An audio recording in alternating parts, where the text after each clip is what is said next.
Hi, Awesome. everybody, and thank you for joining our weekly episode of Music Industry Talks, hosted by the Sincop8ed Noize Foundation. For those of you who don't know us, we're a nonprofit organization that helps support musicians.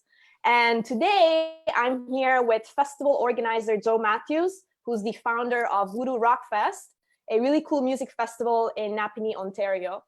And we're going to be talking with him about, the festival industry right now and Voodoo Rockfest, which is a really cool music festival. Hi, Joe. Hi, how are you doing? Good. How are you? Very good. Thanks for having me on. Thank you. So tell us, how did this start? When did you create Voodoo Rockfest? How did you get into this? And it's just one of those festivals. I found you because I'm working with a lot of independent bands. They've just been giving so much great feedback about playing this festival in this little town, Napanee, and just having such a great experience. So tell us how you came up with the concept and when it was created. Yeah, it's kind of funny. I started a local website in Kingston to try to get more people into live music. And by doing that, I went to probably, I don't know, 130, 40 shows in 2 years in Kingston. So I really started to see all these artists coming through town. And I was like, people need to know about some of these rock bands. They're amazing, but nobody knows about them. So I think pretty much the first year that, so we're heading into year 5 this year. So I'm like, I'm going to do a rock festival. And then I thought about it for like just a little while. And then I'm like, I just started planning it. I had no idea what I was doing. Zero idea. So I booked the venue or the agricultural grounds in Napanee. And the first year it was crazy because my daughter was born that year and it was just chaos. So I was planning the festival. Started planning the festival. Then my daughter was born in June, and while I was in the hospital with my daughter, like I came out, like I was working with my graphic designer, like in between, like visiting, and I came out with the logo and with my daughter, and then I had a lineup, and then I did year 1, which I did a Friday, Saturday, Sunday, and I had 2 stages on Saturday. It was just stupid. Like it was so dumb to do my first one. So yeah, I think I had like 18 bands play on Saturday. It was insane. And then after year 1, I'm like, okay, I need to scale that back a notch. So then I cut out the Sunday after that, and I've been Sunday free since. So yeah, that's how the festival started. I'm a huge music lover. I'm a huge rock music lover. So I was like, this would be my like way to get back to the independent rock community, is if I can get more people in front of these bands, then the next time they come through, and for anyone that doesn't know, like traveling bands, like it sucks. There's no money in the industry and nobody's making money. So the more people that know about you as a band, the more people that are going to pay that 10 or 15 bucks to see you come through town, and that's how you make money. So traditionally, like you're going to tour through a town like, I don't know, 6, 7, 8 times before people know who you are. So if I can get that down to like the first couple times where they're coming through and they play for me and then people know who they are, then that's a win. Then they're not hemorrhaging money every time they come out of town. So that's the whole point of the festival. And it's worked quite well, actually. And you haven't yeah, sorry. I don't have a huge budget, so I don't get any grants or funding, and I fund the festival myself, and everybody gets paid, and no one gets paid a ton, but nobody loses money playing the festival, and we don't make money either. It's a passion project for me, so it's it's 9 months worth of work. So yeah, you know how that is. You know how that is. How much work something can be, and yeah, you have to really love it and be a little crazy to kind of jump into something like this. Yeah, absolutely. Like because voodoo is like, it's there's so many moving parts to it. It's not like, if you're doing a show at a bar, that's one thing, like a big show, like that's a lot of work in itself. But when you're doing an outdoor show in a festival, like there's things you don't even think about that are so hard. Like, you have to worry about security and bathrooms and stage and sound and lights and power, and like the list goes on and on of the things that you normally don't have to think about that are a big issue that can be a huge nightmare. ATM For machine, sure. like something simple that you would All have the at a bar. details. Yeah. And the first year you do a festival, like the first year we actually got the first year I don't think we had an ATM, or we did, and then we lost them because they work on a percentage basis of what people take out, and the first year's not busy. So then they don't want to come back. So then you got to try to find another ATM guy. Like it's anyone that thinks that like it's easy to run a festival, it's the farthest thing from it. It's a lot of moving pieces. Yeah, so many moving pieces, and it's always changing. So yeah, you have to be pretty on the ball. Like you have to be pretty good at planning a lot of different things. Yeah, for sure. And you have a very precise kind of format for the festival, right? You have some tribute bands, you have some original bands. So tell us a little bit about the format. So the first year, I had maybe a couple cover bands, a bunch of tribute bands, and then original bands, and then that kind of resulted in me coming up with the formula where I can't afford headliners, so I use tribute bands as headliners. So people come for something they're familiar with, which is the tribute bands, and then they get to experience all the indie bands. So I don't book any cover bands now. You're either a tribute or you're an original. And so the first time what I was doing was I was putting the tribute bands at the end of the day, back to back, the first year. And then I'm like, whoa. Next year, I'm like, well, the whole point of my festival is to get more people in front of the indie bands. So then I started spreading the tribute bands out and putting indie bands in between them. So I'd have indie bands and then a tribute band and then more indie bands and then the tribute band at the end of the day. And that's kind of like the formula that I've went with. And it's worked very well. So the difficulty is always finding like a good quality tribute band, and then trying to pair them with original bands that would complement that. Because the whole point is my festival has to have a flow. I don't put random bands beside each other, and I want people that like say they liked whatever tribute band, they're gonna like the original band before them because they maybe remind them of that music, or they're kind of like a similar style or something. So they're actually getting fans. So, and that's the whole point of it. So I don't put random, like I wouldn't put like a pop rock band before like my Rage Against the Machine tribute. People would be like, what the hell is that? So you have a really well curated festival. That's really amazing. And that's the difficulty too when I'm like planning out the festival is like, even when you and I talked, about like, hey, I'd love to work with you and give you a slot, but it's so hard for me to know where that person's going to play in the day because I don't know what I'm doing. So until I start putting all the pieces together, and even when I'm doing the lineup, like I have a sheet somewhere near me here that's like has like 5 different options. Like, okay, if this band's not available, then these ones move, this one moves, this one moves, this one's out now, this one's in now, and I'm like, and it's very difficult, like, because there's tons of deserving bands to play. So choosing the bands is definitely very difficult. It's fun.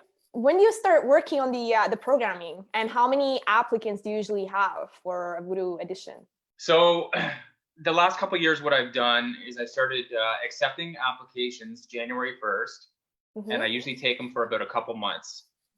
And so I accept applications combined with my own hunting on my own. So, when a band reaches out to me, like, for any bands that are listening, I hope they know, like, I'm actively seeking them on my own. Like, every time I see a band name I haven't heard of, I'll check them out, like all throughout the year, and then I write their name down. So I know about lots of bands that don't know about me, and that's good. That's my point. It's like I want to put, new, fresh bands in front of people. You know, I don't want someone to go, hey, these are the bands that are great. I want to go, no, I'm going to tell you these are the bands that are great because I've already, you know, discovered these people and found these people. So yeah, so for 2 months I take them. So I usually sort, the last few years it's been fairly consistent, right between the like 260 and 300 submission mark is what I'm like sorting through. So it's a process. Like, you know, I think I think it takes me a couple of weeks to get through them. Like I sort them down. Like, so this year I think the first batch I was like, whatever, I think I was like at 260 or 70 this year, and I got it down to like 80 within the first day or two. And then I listened again, and then I cut it down to like 50 or 40. And then I had it at 40 for like a week, and I kept listening. I just put it into a playlist. And I just, why would you say are the top like 3 or 4 things you look for when you're you know, unsure about booking a band? Oh, so or when they message you. I look at everything. I look at absolutely everything. So when someone sends me their stuff, first of all, it has to catch my ear. Like I said, I don't care what other people are saying about a band. If I don't hear that in the band, then I just stop. So quality of recording is essential. So they have to catch my ear first. Then once they've made that cut, then I start looking into what's their social media like. Have they been playing much? Have they went through a lineup change? Do they have any videos? Have they been touring? Like how much do they have invested? Because I want the bands that are serious, that they've invested in, you know, good promo, or, you know, they have good videos, good audio. You know, they basically have something that makes my job easier, which in turn helps them get more fans. So that's the biggest thing. Like I go through all the criteria, and it's not like, it's not one thing that ever makes or breaks it, but I'm like, I'll look and like, oh, well, like this band has like 30 people following them on Spotify, but this band has like, you know, 4,000. Yeah, I take that all into account, but it doesn't, I don't always decide on that, but definitely it always starts with like something quality. Like it's got to be quality. The music has to have hooks. And it's great that there's bands that applied to me, and there's a few off the top of my head, which I'm not going to mention, but I can tell you, like, they had songs that to me were so good, but some of their other material wasn't. So I'm like, so for me, I'm like, I still enjoy I put their music in the playlist and I listen to it all the time, but I didn't book them because I didn't think their other music was reflective of that caliber of that one song that I really love. So what I do is, an artist like that, I keep an eye on them. I absolutely do. I just keep an eye on them and I watch them. It's very common to apply to Voodoo and not get in the first year. Like almost like I can go through my lineup every year and I can point to bands that like applied to me and they didn't get in the first year. And they sometimes they can get in the second year. And then I just keep my eye on them and I keep watching them. And if they're still around, you know, they keep applying. Or like I know about them anyway, so I just watch them and I reach out to them. So, you know, I think there's a couple in my lineup this year, definitely that applied last year that didn't get in, but yeah, there has to be at least 3 or 4 that applied last year that I didn't pick. So cool. It's not like an end of the world thing, and like the whole point of the festival is like it's for indie rock. So you know, I actually had a band reach out to me and said that they were at Voodoo last year. Just they want as spectators, and to me that's pretty cool because that's the whole point. They should, if it's something that's like it's for them, like it's all their like peers, like people that they should be respecting, like on a level and trying to work with. You know, it's that to me is like that speaks volumes about like how professional a band is when they can appreciate, you know, what the festival is actually about. It's not a festival designed by a bunch of people on a committee with the guys in suits that are like, we can make a bunch of money off rock and roll. Like that's the farthest thing from what's going on here. So the people that get it, they get it. And the bands tell their other friends that are in good bands to apply to me, which makes my job gets easier every year. Well, in a way, but I get more submissions, quality submissions every year because the word's kind of getting out. Yeah. And this you year also was work actually, go ahead. You also work with local businesses, right? You give them space at the festival to sell their Yeah, so products, that's, and I see you support a lot of local businesses. yeah, and they support me basically. So the festival, like, honestly doesn't operate without the local businesses because I don't get grants. So this is a crazy year, like you and I have talked about personally. Like all of those local businesses that are my sponsors, they're not even open right now. They're hemorrhaging money like everybody else. So like, I don't know, like I'm trucking ahead with this, knowing that I'm already a few grand in the hole, and like, and I'm doing this because I love it and we need it. If this can happen, if we can pull it off, and if we don't get shut down by the province, and we just need to carry on and be optimistic. And if we're lucky enough that we can, get together at Voodoo, like we need it for our sanity. Like, so, it's a lot for me to do this. Like, I'm not independently wealthy. I've got a family. I have a, wife and a daughter, and, I have to account for money I spend, and, but it means a lot to me to like keep this going. And I think it's important for the bands, and we've got good momentum and we've grown every year. So, we just have to be optimistic, and, we're going to still reach out to my sponsors, but, on the same token, I'll, be very understanding if they can't help me this year, because like at the end of the day, they've got to help themselves. They're starting too. They've got staff, everyone's in the same boat. And that's anything that can come out of this, what we're all going through right now. And I don't like to dwell on this, but, you and I talk about this quite a bit. It's like, there's nothing to me more amazing than all these businesses that are losing money right now and they're still giving. And from someone like myself, that I've been an entrepreneur since I've been 20, and I'm not 20 anymore.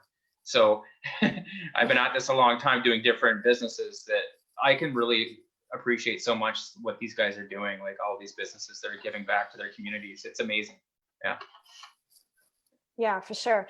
We have a few live questions. We have Joe here wants to know, what would you say are the 3 most difficult things about running a music festival every year? The absolute most difficult thing for me right now is managing and juggling a family and doing the festival. Because the festival is normally done with a committee, and I don't have a committee. I do everything. Up until the day or the weekend of the event, I do have some people, like I have amazing volunteers that I cannot operate without. So, right from MCs, right to people to work the gates, and volunteer security, and the list goes on and on. So that is the biggest challenge, is time scheduling. Right now, even with all this that's going on, it's crazy.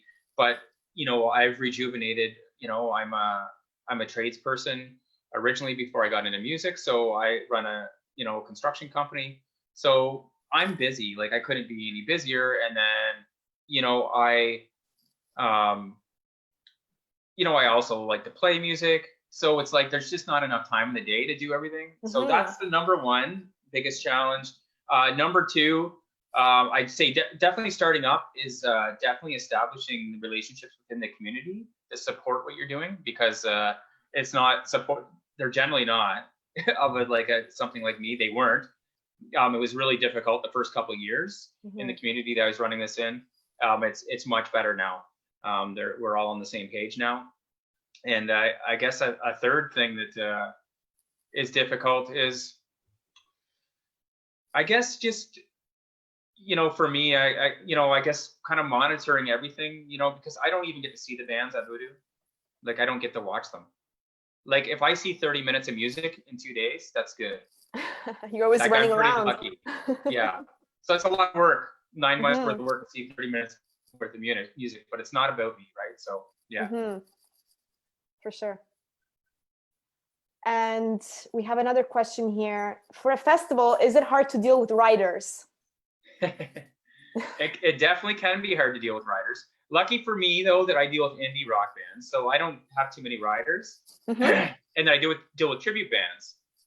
So yeah, occasionally they'll request stuff, but sometimes I'm a pretty straight shooter. Like I don't play games with anybody, so I'm just like, I'm not doing that. No, I'm not doing that. I'll do this. it's not negotiable really. Like, so, but I know I've went down the road to deal with some bigger bands, and riders can be a pain in the ass, but yeah, riders can be a game between booking agents and the booker, like, which is, you and I talk about, like, that whole industry is awful.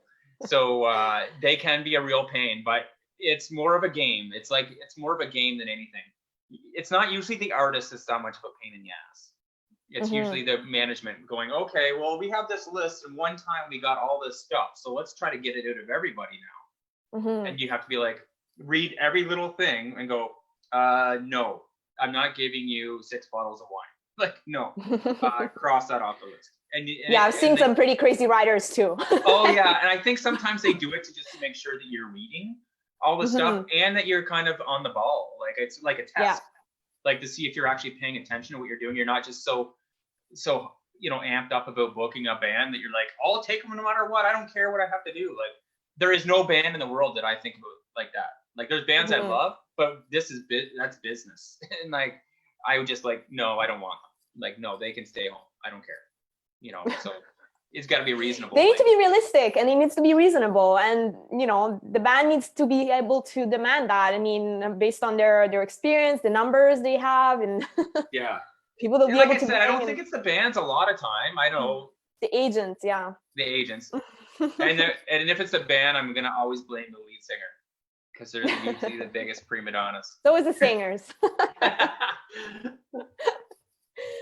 Which is funny because I've only had a couple of bad experiences, and one of them was with a drummer, and I was like, and he was acting like he was like a lead, like the biggest lead singer in the world, and I'm like, what? Like, is this coming from this guy? Like, I couldn't believe it. And I was like, I never would have thought it. That was the first year that I had a drummer that really rubbed me the wrong way. But yeah, they're between for me, so, which is good. Another question. Which social media platform would you say is the most effective when promoting shows, and what is the least effective? Well, I only deal with 2. I just do Instagram and Facebook. That's a good question. So I had Twitter originally. I ditched it. I was just like, there's not enough time in the day to do all this stuff. And for me, I really liked kind of how Instagram worked. I think it's understanding what you're doing. I understand what I'm doing is catering to some older people. So Facebook kind of works. But I also understand that when I'm catering to younger people, Instagram is, like, to me, more effective. And really, they're the same thing at this point anyways, because they're owned by the same company. What I wonder, one thing I do wonder about social media is, I don't see many promoters use, like, LinkedIn, for instance, which I find is kind of weird, because there's a professional network, but we just don't use it as much. What are your thoughts on that? I find it, maybe...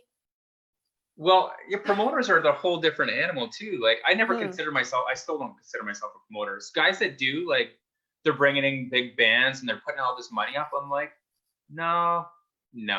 I always thank my promoters in my town. I thank them. I'm like, thanks for bringing this band in. I loved it. Thanks so much. Like, I don't want to deal with the headache. I'm not like risking all that money, like, because there's been a decline in people attending live music. Like, and hopefully this makes people hungry again, where we can get, like, people out again. That, if anything positive can come out of what's going on right now, is that people are like, oh my God, like, I really do love live music. I need to go more often, and I hope that's what, people take from this. Because, like, when, I have local promoters bring in great bands, I'm like, good for you, because I wouldn't be risking that sum of money to bring that band in my town. So, I just look at it like, I don't need to do it. So it's not my job. It's a passion for me, right? So it's not like, because it's stressful. It's one of the most thankless jobs in the world. Promoting sucks. It's terrible. Like, you have this great thing and you're like, what I'm doing is amazing. But I just need to convince other people it's amazing and they'll come. But people are like, oh no, I'm going to stay home. I'm going to watch something on Netflix tonight. What do you mean? Like, go get out of your house. Like, it's crazy. Like, and it's getting harder to get people out. So I don't know. Yeah, but I think people are starting to really find that appreciation again, because at the end of the day, look at where we are right now. I mean, people, they're feeling sad, they're feeling, upset that they can't go out, and they're turning to music. They're listening to their favorite bands and discovering new music. So at the end of the day, music is what's gonna kind of help us out right now to feel better. That's kind of like you and I talked about, like, we talked like, is the festival going to get canceled? Is it not going to get canceled? Like, I have no idea. But you know what? The whole point of Voodoo is to expose people to new bands. So regardless, I'm doing that. Yeah. I have a Spotify playlist. And you're promoting them on a daily on your pages, So yeah. you're giving them that visibility. From here until I decide to stop it or whatever, I will continue promoting a band a day until I have to stop. Until someone says it's not going to work. The worst case scenario is people like discover a bunch of new bands, and that's good. That's a win for me. Yeah. There's not a lot of people that think like that. I see, there's a lot of promoters out there, and not everyone's doing it out of passion and out of, love. And the first thing when we spoke over the phone, we connected, that's the first thing that I noticed about you. It's like, you're such a music fan, you're passionate about what you do, and you really care about the bands. And that just shows, like, you're there just promoting the bands regardless of whether or not you're able to do the festival or not, which is amazing. Well, it's it's the relationship I have with my bands. I consider it kind of like a family. Like when bands come through, like, I let them come to my house. Like, I'm not a bachelor. Like, they're coming into my house with my wife and my daughter. Like, they eat breakfast with us. Like, it's kind of like, it's not business at that point. It's like, you're kind of part of this family, like this rock family. And that's kind of what I've been trying to do. Like, that's kind of organically how Voodoo is growing. Like, when I'm at Voodoo Rockfest, like, I do like lots of shitty jobs there. Like, I clean porta potties like every morning. Like, I walk around to the campground and like, hey, good morning. And people know who I am. And I think that's the connection that I enjoy with the festival, is like, they realize that I'm just a regular person, and I'm not, just someone putting on a festival to make money. Like, they kind of see more of a personal side of me, where, I have my family there, and I have my dogs at Voodoo, and I'm just a regular guy, and they can relate to that kind of thing. So yeah, there's definitely, you're right. There's a lot of pros that don't do that stuff because it is just a job for them. It's not a job for me. It's not my job. I don't make money on it. So it's a passion of mine, and it's something that, I kind of like. Some of the new music to me is going pretty south of what I think is good. So I'm like, if you don't like something, try to change it. Like, saying stuff about it's not changing anything. So basically, make an effort, do something on your own. For sure. And right now, you've announced most of the bands for the festival, correct? I've announced every band but one. But one. And do we get to know who the band is? Yeah. So this is a band that played for me year one of the festival, and a three-piece band, and they played in like 16 or 17 countries, and nothing but class. Like, if there's a lesson to take from like working hard and being a classy band, it's the final band, Double Experience from Ottawa. They're the greatest guys. So when I reached out to them this year to book them, Ian is the lead singer, and he does the management of the band. He didn't go, Joe, can I play later in the day? Can I like? He didn't say, he just was like, thank you for the opportunity. And he totally gets what I'm doing. And he played for me year one. And so they're returning this year, and they're going to be near the end of the day on Saturday. And his music was great then, and it's just gotten progressively better and better. And his songwriting and all different styles of rock, like, he really is like pushed his sound all over and really discovered. And the things that they do, how they promote themselves, is like so professional. And like, there's something.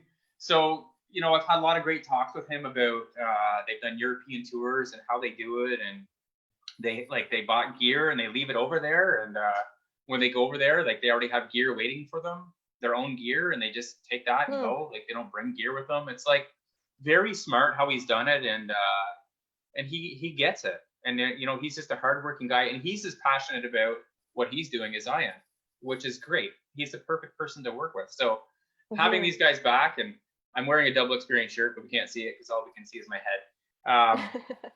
Is an honor. Like any band that's worked with me in year one that wants to work with me again, to me is an honor, because year one sucked.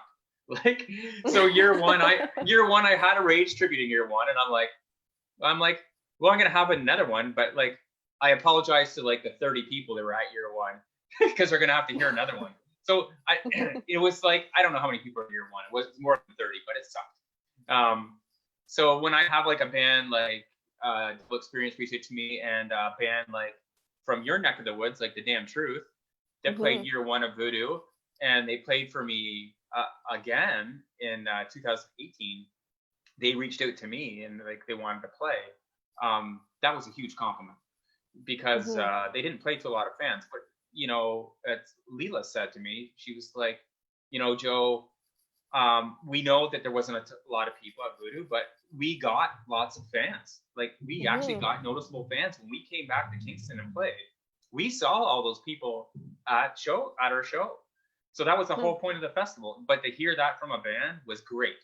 So when they came back and played for me, like they had way more people to play in front of when they came back in 2018.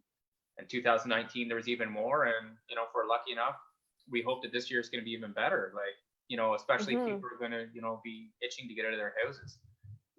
We've got a great lineup this year, like, and it's really caters to like tons of styles of rock. So, well, let's hope for the best. I will really we are hoping for the best. We're definitely hoping for the best. Like, you know, it's unfortunate, like what's going on in the U.S. Like, as a family, we go to like lots of outdoor shows, and we go to lots in the U.S. in Syracuse, and they're obviously not happening this year. So it's too bad. I partnered with a festival in Watertown called Voodoo Rockfest Festival, and those are great guys down there that run that festival, and that's a great event. And they announced that that's canceled. You know, it's a whole different ballgame what's going on in the U.S. than we're dealing with. What we're dealing with is very inconvenient, and it's killing us all financially, but it's better than killing us. Like, it's bad enough we are losing people, but at the end of the day, I hope people can put in perspective what's important in their lives, and you know, like maybe be more minimalistic, and you know, spend money on, you know, things instead of purchasing things on, you know, creating memories. Like that's been my goal actually for years, and it's just hard to get to that point where you get rid of like material objects, you know, and it's easy for me to say that now. I'm 44 years old. When I was younger, all I did was work and buy stuff that I don't need. So, you know, it took me a long time to realize that what do I have all this shit for? Like, it doesn't mean anything. So when I do things like give back to my music community, so that music website, I ran that for 4 years with no pay, and I quit my job to do it. So basically, we lived off my wife's income for 4 years. I didn't make $1 off their website. And it cost me $25,000. And that was my effort at growing live music in my community, you know. So it's my giving back. It's what I want to give back to my music community, and you know, and then I kind of, once I close that down, I'm like, I'm going to carry on with Voodoo Rockfest, because at the end of the day, I am a rock fan. I can appreciate all kinds of music, but it doesn't mean I want to hear them. I'm happy that other people like them, but for me, I'm a rocker. So. And also, you mentioned your entrepreneurial kind of journey, and if you were to give some advice to an aspiring like music industry professional that wants to start a festival or kind of musical endeavor, what advice would you give them? That's a good question. I think the biggest thing is really understanding your goal and being passionate about it, and looking after all the little things, to me, is what, in any business that I've done, that's the separator between you and anyone else. I've seen lots of festivals pop up since Voodoo started, Mm-hmm. similar to mine, but not run like mine. And when you start to look after the little details, like, like they're little things, but when you start adding them all up, like the things that I hate at festivals, I try to make sure don't happen at mine. Mm-hmm. Like when I book a food truck, I like want to see their prices. And I'm like, no, that's too much. You can't charge that for that at my festival. Like I do that. So, I don't like dirty, disgusting porta potties. That's why I get up Saturday morning and clean the porta potties. Not because I like cleaning porta potties, but just the little things where people are like, they um, they basically are like, no, I'm not gonna worry about that. Who cares? Like, well, I Yeah, care. but it's But about the details. At the end of the day, people will remember that one thing that you didn't do well. They're not gonna remember oh like yeah, they're not gonna all remember the all the good good things you stuff. did. They're gonna be like, No, oh, it's about the yeah. details. And it's funny because I always pick up on the things that I don't like. Like, I make minor changes every year to the festival. And they're like, oh, I thought it was great. And I was like, oh, I'm glad, because this really annoyed me about, something happened that really bothered me. And they're like, oh, I didn't even notice. So, yeah, it was like last year was really tough for me. It's crazy because we get back to kids' mental health every year.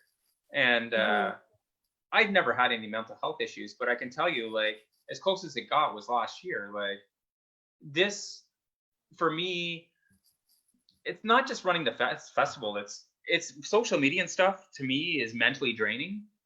So it's not something I enjoy. A part about Voodoo. So last year was bad for me. Like, juggling, like balancing time with my family and then trying to get all the things done was like mentally really tough on me. So Plus your job. yeah, I'm really aware going into this year, like off shooting stuff. So I actually just handed my Instagram account off to somebody yesterday. I'm like, listen, can you do this for me? I'll pay you. Like, I can't deal with it. Like, it's not because I don't really have money, but I don't have the sanity to like be doing that, trying to run a construction company, trying to spend time with my family. I just don't, and then like, and this year's going to be exceptionally tough. Like, especially like with I'm already anticipating losing like a lot of our sponsors. So I'm mentally, I've already like accounting for being in the hole. So I think that's part of the learning curve too. Once you learn to kind of delegate some of the aspects of planning a festival, I mean, it's really hard to do, and I understand that too. That's like one of the hardest things I have. Delegation is the hardest thing for me. Like, I'm a control freak. So because the second you delegate something to someone, if they don't do it, you're screwed. Like, you're like, oh my God, like I could have dealt with this 3 weeks ago, but now I have to deal with it now. But I have 20 other things I'm dealing with now. So there are people that do help me prior to Voodoo. And there's lots of people that offer to help, but it's just like not a lot of stuff that you can get people to do. Like, it's not like when I'm like dealing with my graphics designer, like I don't have to worry really about what he's doing. Like, he helps me so much. Like, he'll go pick up. I think it's really important to have like, those 2 or 3 people that are like, they have the same passion as you, and you can rely on, because they bring in a lot of cool ideas on the table. I have like some people like that on my team, and it's such huge help, when it's like, oh, what about this idea? Or, what about that? And you trust them to do the work right. Otherwise, you're just going to have to spend double the time doing it yourself or fixing it afterwards. You have, you have to have faith in those people, like, are so important. It's like my graphics guy came onto Voodoo with no guarantee of any payment.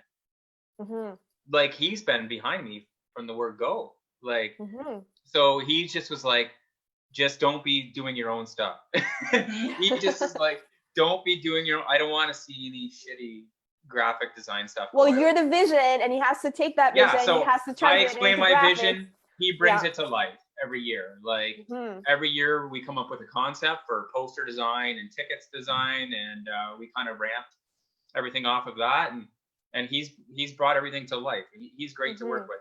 The day of the festival, I have a friend of mine that he handles all the problems at the festival before they come to me, which after the first or second year, I think we established that system, and that's been great because people aren't coming to me going, I don't know where to get garbage bags, or like none of that stuff comes to me. Like it goes to him, and then if he doesn't know, it comes to me. So it cuts down what I deal with, like For way down. sure. It's a Because I huge deal with help. like crappy stuff, like, oh, the police are here. Oh, they're just doing their regular walk around, which is normal. But I'm always want to be there to introduce myself and like, hey, you know, if you see anything, let me know, guys. And you know, that's the kinds of things that I need to be doing, not going around giving people garbage bags. So, Yeah, you for know, there's sure. only so much I can do. You know, in the first year I tried to do everything. That first year I was trying to do social media and do all the Wow. other stuff at my festival. Then I realized that cannot happen. So Yeah. I've actually the last couple of years I've had people that have like been running my Instagram during the festival, and they're like, "Oh, if you like, what am I doing? Is it good?" I'm like, "I'm not even looking at what you're doing. I trust you. Like, just keep posting stuff all day. Like, that's all I can say. I'm not. I don't have time to look at my phone. I'm not answering because people are like messaging the festival the day of the festival, like, "Oh, can I get tickets?" Like I'm like all the information's there. Like, oh, it's like, oh, it's like waiting around for this person to message me. Oh yeah, you know, yeah, you can bring your dog. Like, you know, it's the way it is, and it's part of running it. But I think it's kind of funny that like I'm like every time I read some of those messages, I'm like, really? Like they just think I'm like just I have nothing to do. Available. You're available. What do you have to do? You know, it's Yeah, like I'm you're not running a busy. festival. You Yeah, know. but I've done pretty good. Like, you know, there's times actually, I don't know if it was last year, the year before, I got a couple messages I didn't get back to, and I just apologized to people. I'm like, sorry, like I never got back to you. I was like, it was like 2 days after the festival. It's I'm hectic. like I didn't have time to check my phone. Like all the information's on there. Like, you know, you could have come up to the festival. Like, so. There's a lot of work that goes behind it. A lot of people don't know, just they're not working a festival. They just don't understand how much work it is to plan an event, whether it's a small event or a big event. It's just so much planning and things that will go wrong. It's just a matter of when, you know. Yeah, well, that's right. Like anything, I was always taught when I was younger, like I plan everything right down to the final detail. And if you do that, you're gonna still miss something. But what you miss is probably gonna be pretty small. If you kind of like, oh, I'm just gonna go by the seat of my pants, the thing you miss might be really big, and that could be enough to sink you. So, for sure. I kind of like have Voodoo Rockfest down to like a pretty good format now. Like I have a checklist. This has to happen, and this, and I'm like, oh, I did this already. I got this permit, that permit. Now I do this. Now I do that. You know, it's about going through check boxes, but it's still time consuming. But because there's also following up. Oh, I already booked the guy for the ATM, but you know, 3 weeks before the festival, I'm like just checking to make sure that we're still good. And then the week it's of, always you have to always double check everything. Just don't assume that people will do what they're supposed to. It's crazy. Yeah, the week of, I'm like, hey, it's me again, just making sure we're still good. You know, so it's like there's a lot, and that's where I'm like, I'm to the point now where I'm going to start needing a committee or people to help me because I just don't have the time to put into it. And it has to keep going. For sure.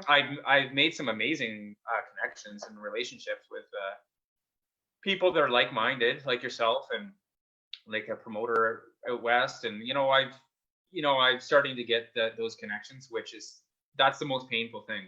Like that person that was asking about like or something to think about when you're advice is make connections with like-minded people. Like that's your secret to, I don't care what business you're doing.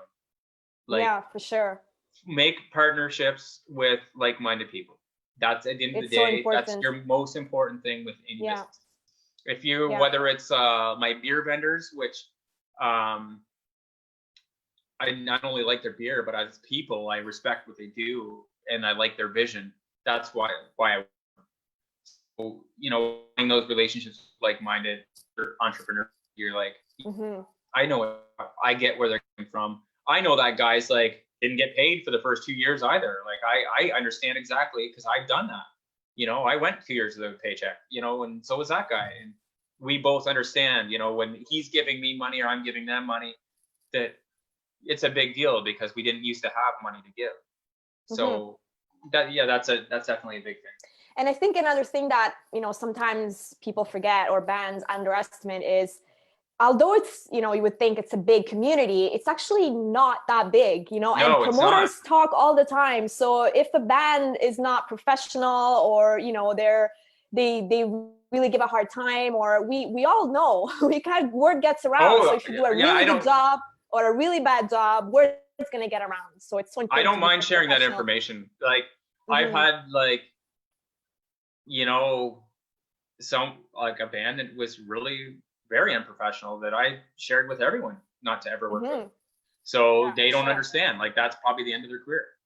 Yeah. You know, like, if you're gonna be that unprofessional, I'm definitely, you know, gonna be sharing. You're warning your friend, your business partners, your colleagues, your other festival promoters. It's we all kind of do that. It is a community. So. But on the same token, then on the positive note, though, when there's good bands and they're good to work with, then I reach out to other promoters too, and I'm like, this is something you should be watching. Like, you should keep an eye on this person or this person.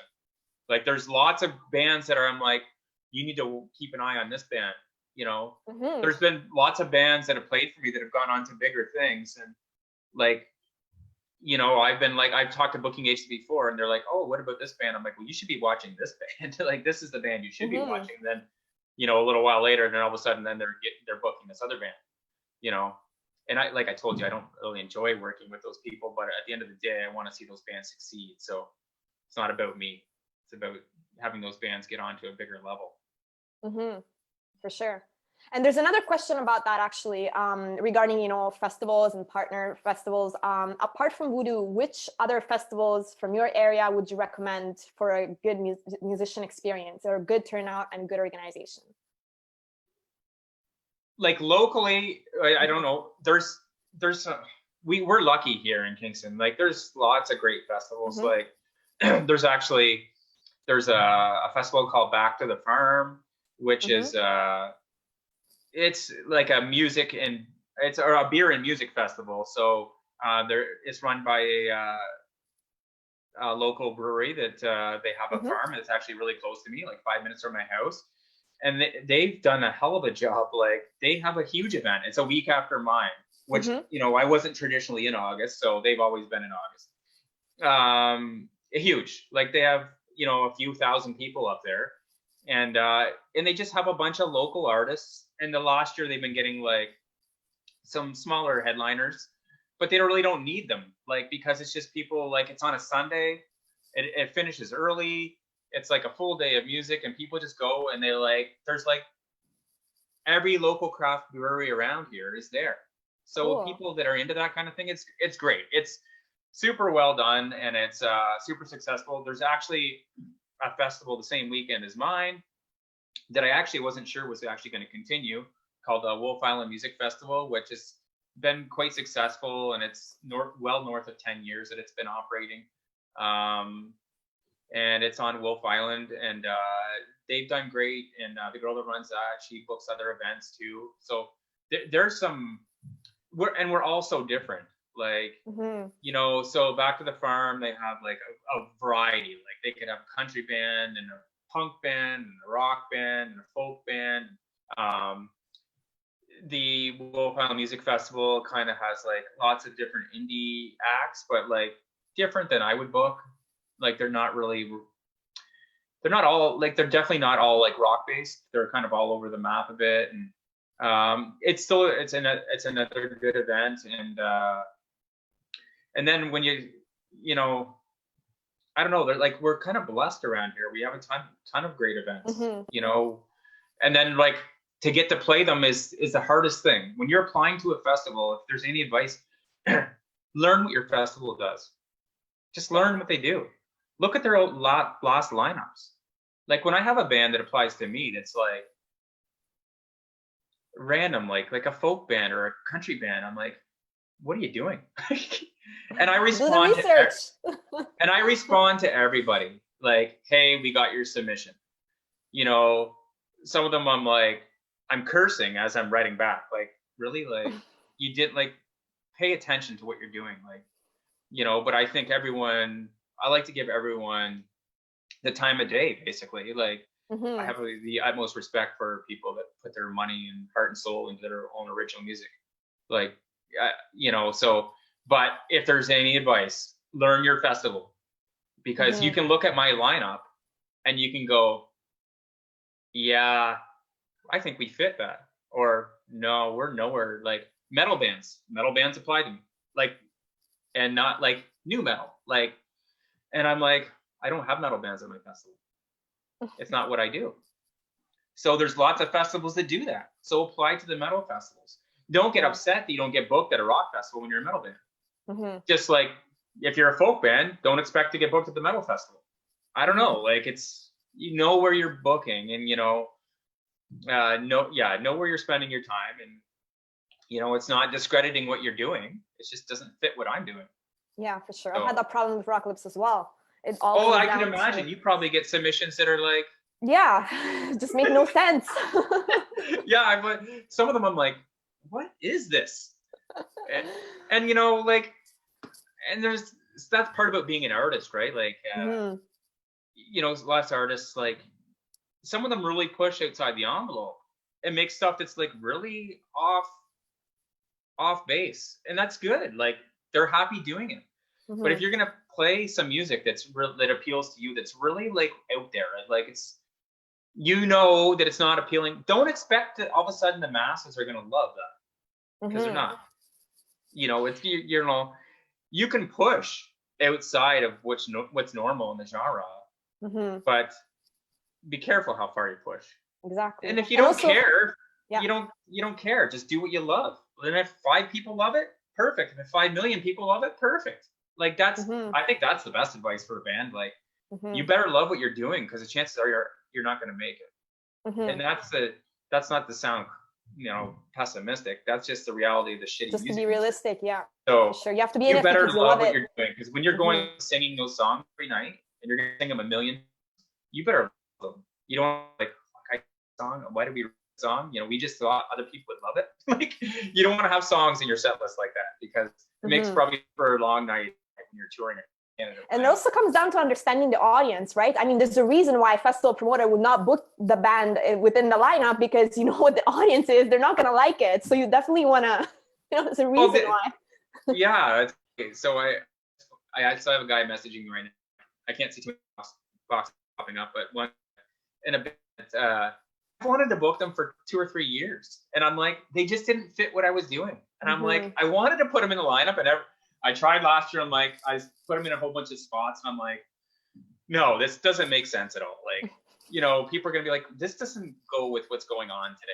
So I'm like, you know, and it's not because they weren't good enough, because I wanted to book them 2 years ago. So it's kind of the way it goes. Yeah, to me, curating the festival is a big deal, because I'm sure you've been at lots of festivals where they're not curated, and I'm like, I don't understand. Like, you know, for me, even when I book my tribute acts, like when I do my tribute acts, so this year, if I have a Rage and a Pearl Jam and a Judas Priest and an AC/DC. So if you were a douchebag promoter, what you would do is you would cross those two, and you go, oh, I'm gonna put AC/DC with like Pearl Jam, and then I'll do like Judas Priest. That way I'll make those people that really like, you know, Judas Priest, they'll come to the other day because they really wanted to see the AC/DC one. But I'm like, no, that would make maybe sense financially, but that's not what I would like. I would like it to make sense all through the day. So that's what I do. You know, I realize that there might be people that only come for the one day, and I'm okay with that, because I'd rather them be there and really into it, instead of going, oh, fuck, I didn't want to see this band.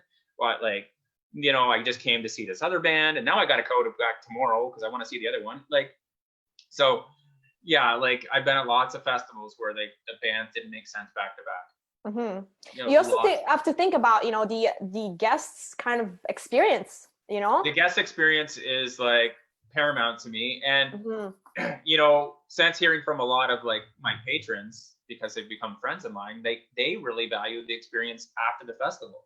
In the campground, like, you know, we have artists at acoustic shows, you know, through the evening and through the night, and they, you know, they sing along, and like they really get to meet artists and like form relationships with them. That's why like the bands that I really tell, like, you need to stay at Voodoo if you can, because you're gonna meet those people and you're gonna connect with them. And if you're not just like,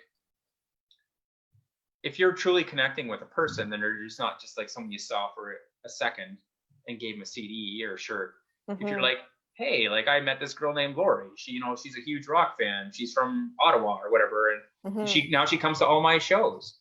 So that's who you want. Like that's the connection you want to make with people. Like, and that's the point of, like the festival, and like the after show is like it's fun. Like, you know, and everyone's very, you know, very respecting of other people, so it's good. Like they're not they're not too loud. According, like I'm sure the neighbors probably think they might be a bit too loud, but I think they're pretty respectful for the most part. We do have security at night, so they do have to tell the odd person to keep it down a notch. But all in all, pretty easygoing bunch of people, and there's so many people that know me that nothing really gets out of hand. So yeah, it's fun. Yeah, it's the after show, and it's the whole experience, right? Like it's the weekend experience. I've had in the last couple of years, I've had a few people that are like, oh, I'm bringing my kids. It's their first show ever. Thank you so much. You know, they loved it, and like that's the future of rock and roll. They came to a show, they loved it. They're gonna keep going to shows. You know, they're not gonna stay at home on Netflix like their friends. Like they're gonna go out to a show, and that's the future of music. So that's the big deal. Yeah, absolutely. Joe, is there anything else that you wanted to share regarding Voodoo, or any advice you wanted to give musicians right now that are going through, you know, this difficult time? Yeah, there's probably both. So musicians going through a tough time. It's a tough industry on the best of days, and anyone that lives it, we all know it is. You know, it's not easy. Like there's a point, I think, where for those people like that are watching that are full-time musicians that aren't really getting paid that much, I think there's a point where some advice was given to me when I was running my music website, where from a person that is actually a music producer, a local music producer, that he started going back and doing his work like a regular kind of job, and then doing the music producing on the side. And that way he explained, like, I don't feel like I have to take every recording project that comes to me, because now I have money coming in. So if there's something you can do to supplement income as a musician, do it, because it's going to make you feel way more sane when you're not like complaining about how much, you know, artists don't get paid, because we all know they don't get paid. We can say it a million times. It's not changing the fact they don't. So if you can supplement that until you get to the level where it's, you know, you're self-sustaining, then definitely do it, because it's going to take a huge amount of stress off you. We're all going through this now. I don't care if you play music for a living or if you do construction like me. I'm not working. You know, I've had lots of jobs cancel on me. I don't know where my next job's coming. You know, that's the reality of everyone's life is uncertain right now. And so all I can say, like what I say on almost all my posts lately, is like, be kind to each other, be understanding that we're all going through this and we're all stressed out in our own way. I'm kind of lucky. I live out of town. I have 25 acres out here. I can go outside and walk around. No one's near me. You know, so that's one thing too about, I haven't announced this, and I do have a plan B for Voodoo, which I hope I don't have to execute. Is in the back of my mind, all we're trying to do is, like, you and I we're trying to guess what the next thing coming is going to be. So we don't know. We're watching every day. Oh, maybe no live events for the rest of the year. Maybe none until 2022. Maybe this, maybe that. We don't know. Like, all I'm going to do is keep promoting. And then if they go, okay, you can do a gathering, but there can only be 100 or 200 people. Well, that doesn't work for me for Voodoo with my bills, but it does work for me to do it at my house. And I can have 200 people with trailers and tents at my house, because I have 25 acres here. So that's my backup plan. If I have to, that's what we do. Voodoo happens here. So I have a rough idea on how to make it happen. You know, I still have to, you know, get sound production and everything else. So it's going to be tough, and we just a break-even endeavor. But it will for everyone's sanity. It's a solid plan B. Yeah, it's a plan. It's a plan B. It's a plan B, and that's what the plan is at this point. We're gonna keep trucking, like we're gonna like Voodoo's gonna execute. And plan B is if we have to shift gears, then we try to come up with a plan where I can do it here, and maybe it might be over the course of like an extra day or two, so I can get enough money to actually pay for the bands and the production, because I can't ask the guy to do sound for free, nor would I, and I can't ask the bands to play for free, but at the end of the day, I can't lose money to do it either. So it's got to be a team effort where we're like, okay, guys, here's what we can do. You know, I reach out to the bands. Is it important to you that we do this? Does this mean a lot to you? Because I can probably put 150 fans in front of you that are going to be true rock fans, but maybe we have to like cut our budget a bit. And, you know, I'm not going to take any money from the event, but I can't be taking money out of my household to, you know, to support your band. So, and I think every band that I've talked to, and I've not told really anyone this, I think they would all be very understanding of what we're doing here, because I also know so like too. At the end of the day, they want to play as much as I want them to play. So, so yeah, plan B. Let's hope it doesn't execute. But yeah, it's good to have one. Yeah, we all want our lives to go back to normal at the end of the day, but we don't know what normal's gonna be. Like for sure, we don't know when this all like I don't. Have you lost any music venues in your area? We're starting to lose some. There are venues that are losing $50,000 a month. Yeah. So and the like independent venues, independently owned venues, they're really, really struggling because their costs are just so high. It can't keep going on. Like we're gonna lose some in Kingston. Toronto just lost the Hideout, which was which they do like. Was the Hideout one of your? Was that part of your prize package? The Hideout. The Hideout do. Yeah, I've been there. It's a really cool venue, and they've been around a long time. Yeah, I think 11 or 13 years. Yeah, they do the Bout, which is another rock challenge, which is like has lots of great rock bands. And that's a big thing. I keep an eye on the Bout every year. Like I grab bands out of there. Like every band that plays the Bout, I look up. So the fact that it's really tough because anyone in the industry already knows. Like I'm kind of fortunate because I understand business and. Running the music website, I became friends with some bar owners, so I see all sides of it. Like bands complain they don't get paid, but I can tell you the bars don't get paid either. Like no one's getting paid. Like everyone's just doing it because they love it. Like you're not doing it because you're getting rich. Like there might be some bars that are super successful, but they are not normal. Like that's not the norm in the industry. The norm is like they're getting by. They're paying their bills and that's it. Like they're probably working for less than their staff. Yeah, for sure. There's a lot of shout out to all those passionate, hardworking people in the industry out there, because it's really not an industry where there's a lot of money. You really have to do it because you love it. And same for the bands, you know, it's just really understanding that we're all in the same boat and we're doing it for passion. And really that goes for bands too that are actually kind of getting to another level. Everyone's like, oh, that's so good. Like you guys are making it. They're still not getting paid. Like, they're not getting paid. Yeah, they might be playing this big festival in the US, but they're not getting paid shit to do it. Yeah, so, for sure. Like, I understand that, and you understand that, but not everyone understands that. Like, I see it. Like, you know, it was better when I didn't know all this stuff. Like, you know, I just thought, oh, it's all great in the rock industry. It's not all great. So all I can do on my end is the things I do, I try to be as good as I can with all the bands I work with, and that's all I can do. I can't. Doesn't matter how much I love a band. I can't like lose a bunch of money because I love a band. You know, it's like all the bands I work with. I'm like, I can't pay you much, but you know, if you come through town, you can stay at my house. I'll always promote your music. You know, I'll do my best to get people in front of you at Voodoo Rockfest, and then we'll have a long-lasting relationship. And that's kind of, you know, that's what I offer the bands that I work with. And I've, like I said, I've met a ton of great bands since 2016 that I really respect. And yeah, I'm really excited for everyone to see who I picked this year. And the lineup is I'm good. sure It's it's a good great every lineup. year. Like, And congratulations for making it to year 5. yeah, yeah. I never thought I would have made it this far, especially after year one, when I was like, got home and I checked the bank account after year one. I was like, oh my God, what did I do?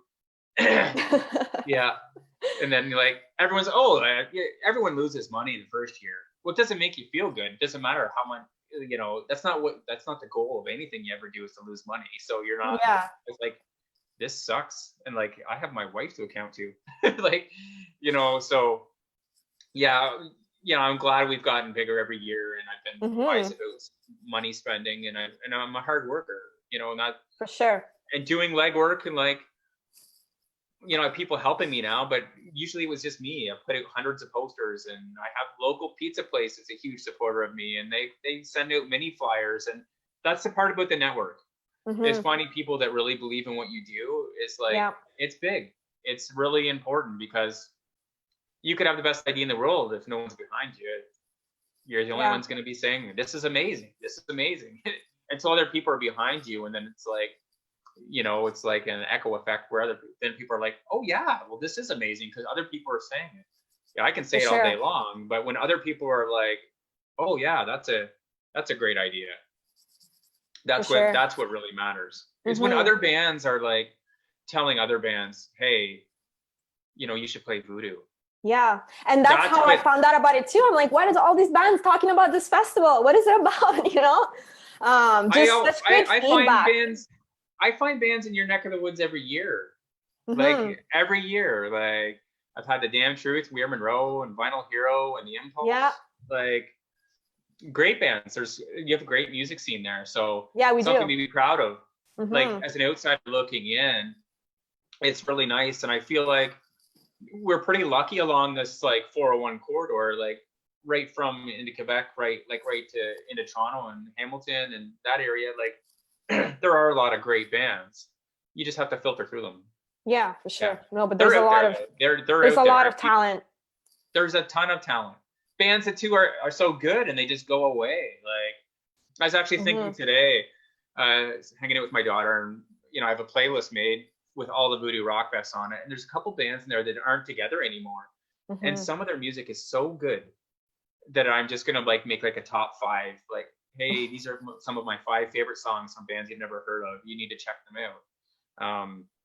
Because it's just, that's to me, like, when some of those bands broke up or like they just stopped doing it, I was like, it was like a real shock, like a real reality check. You're like, that's just how hard the industry is. Like, you feel for them because they put so much money and time and effort into it, and they're just like, I can't keep doing it. Like, not making money. I got to stop. That's how I was with my music website. I just came to the point where I'm like, you know what? I can keep doing this for free every week and take all this time away from my daughter and not make any money, or I can just stop doing it. And then someone else can maybe do it because I can't give any more because I'm spread too thin. Because I stopped playing music for almost 4 years. Yeah, people are asking you, when are you going back to playing drums? I'm playing drums. Where are we going to see you on drums again? I'm playing drums, kind of. So, I play in a cover band that we only do 90s music. And it's lots of fun. But it's always hard for us to get together. And right now, we just like, our last gig was, I don't know if it was in October or November, and then we didn't get together for a few months, and we got together like once or twice, and then it seems like all this stuff happened, and I hadn't played in weeks, and I started playing again this week, and I'm like, I had a friend of mine send me some material to, he's like, can you put a drum track to this? I'm like, oh, absolutely. So I start playing to it, and I'm like, oh, he must have not recorded that to a click. And then, I went over to like some songs I normally play, and I started playing them, like, oh yeah, he did. I can't follow a beat anymore. So like my meter's so bad because I haven't been playing. So I've played 3 times in the last 7 days, and I'm like getting better every day to the point I'm not where I need to be, but I'm like getting back into it. I'm getting more on the meter again. Drumming's like something you have to do every day. Like, there's no like, yeah, for sure. Oh, I'm gonna drum any once instrument, a month really. Like, you better be drumming like for an hour a day if you want to be even okay. Like, yeah, like. And it's not like I'm playing complicated things. So, yeah, I would love to play again, and I would love to do an original project. It's just time for me, It's for sure. My daughter's almost 4; she's gonna be 4 in June, and she's super busy, but it's worth it. Like, it's worth it. She loves music. She's been to like probably 20 shows. Wow. She's almost 4. Like, we take her to shows all the time. You know, she's like, Dad, are you gonna go see the music? Like, she knows. Like, we listen to music all the time around here. So very cool. You know, band practices at my house, so she's used to being around music. I want it to be part of her life. She's gonna grow up to be a big music fan. That's the hope, and let's hope it's not country.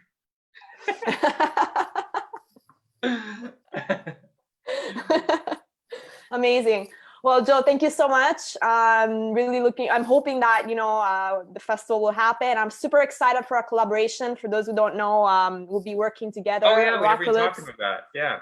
Yeah, and Voodoo be providing a prize for the Rockalypse winner whenever we're, you know, able to do Rockalypse. Yeah, so a slot in Voodoo will go to Rockalypse winner. But lucky this year we get to have 3rd place. It was your winner last year. For sure. Which is great. And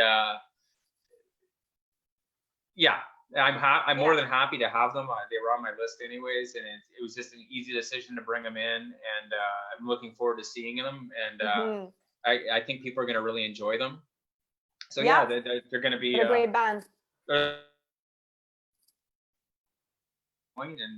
you know, it's going to be fun. And yeah, our relationship. So yeah, we both, you know, we're lucky that we kind of met through this, and we both respect what each other are doing, and we're both very passionate about doing what we do. So yeah, it's really good. Looking forward to our collaboration. I think it's gonna be really cool, and the bands will when we have our lives back. You mean?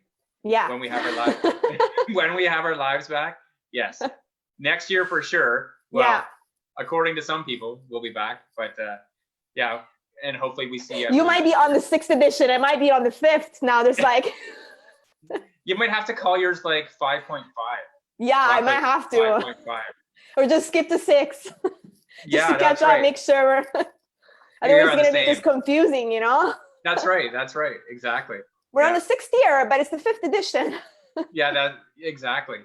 So, yeah, that's it. So I want everyone to know I will have the full lineup now will be on voodoorockfest.com. Double Experience was the last band that we had to intro, and I couldn't be any happier to have those guys in the lineup, and they're going to play a great set. Oh, and this is the first year actually that I had a band, I say from out of province because I don't count Quebec because it's so close to us, but we have Exo Merita from Winnipeg playing this year, and I'm really excited about that. That's a long drive for those guys to come down and play, so I'm really excited to have those guys. So my first, like, that's the farthest band I've been able to book because we don't have a big budget. So it's good. But I get submissions from your local, right? Like your Rockalypse is just local submissions, right? But I get like from 5 countries I get submissions. Crazy. So yeah, it's crazy. So I've had some like bands that I'm like, there's a band I wanted to book this year. I'm like, what? You're from where? Like across the world. And they're like, oh, do you have to be local? I'm like, no, but like, how are you going to get here? Like, I'm not flying you. Like, if you can get here, you can play. Like, so, you know, hopefully it gets to the point where we do get bigger every year. You get international. It's got to be sustainable because when the grants stop, you're going to see how many festivals stop. And if you can build something that operates without grants, you can just keep going. And that's my goal. For sure. So if it takes me 10 or 15 years to get to where one gets in 3, I'm okay with that because I don't rely on those. Yeah, grants. For sure. And I don't want the government is being very supportive right now. But we just don't know for how long. And it's also very hard to get grants year after year. There's no guarantee that because you get it one year, you're gonna get it the next. That would be the worst. Have to figure out, I already thought like if I ever got a grant, like I'd want to put it into like I'm gonna build a stage or I'm gonna. That way, it's something that you would have every year, not like oh I've got 20 extra grand to buy entertainment. And then if you book these big bands, then the next year you don't get it. What do? It's hard to backtrack. Yeah, you can't go. Oh, we're gonna go small this year. And then people are like, oh, well, last year you had this big artist. Like, now you're only having these guys. Like, So it's a very tricky thing to be in. It is. You just got to be very aware that that's not going to last forever. Yeah, for sure. Sustainability, keep promoting local talent and great indie rock bands, and there's no shortage of them around. No, where you live there and isn't. where I live, and all over the world, really. So yeah, for sure. Thank you, Joe. Really appreciate everything you're doing. Thank you so much for helping the bands and for being part of this. Thanks for having me on. And hopefully people got more of an inside look at Voodoo Rockfest. Yes, thanks so much. Thanks everybody for watching, and thanks to the musicbusinessschool.com for sponsoring the event. And make sure to follow Sincop8ed Noize as well as the Voodoo Rockfest social media, Facebook and Instagram pages. And make sure you keep an eye on our music industry talks. They're weekly episodes, so keep an eye on that. Absolutely. Thank you, everybody. Thank you, Joe. Thanks. Take care. Bye.